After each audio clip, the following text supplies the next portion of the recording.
요양병원 등 코로나19 집단 감염 여파가 이어지고 있습니다. 요양병원 격리 중에 증상이 나타나거나 마을 주민으로의 확산도 확인되고 있는데요.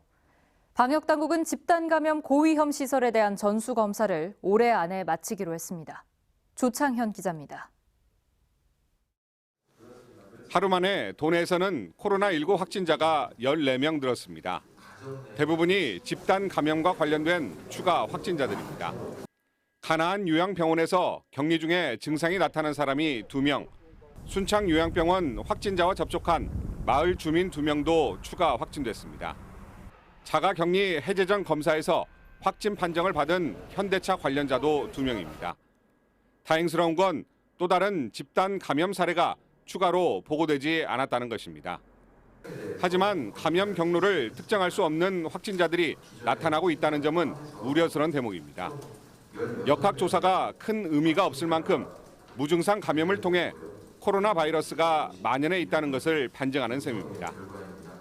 우리 삶 곳곳에서 충분히 무증상이나 경증으로 해서 다양한 감염원들이 있을 수 있기 때문에 어떤 특정한 장소라든지 특정한 모임에 국한을 두지 마시고 일상에서 방역 수칙을 철저하게 지켜주시는 게.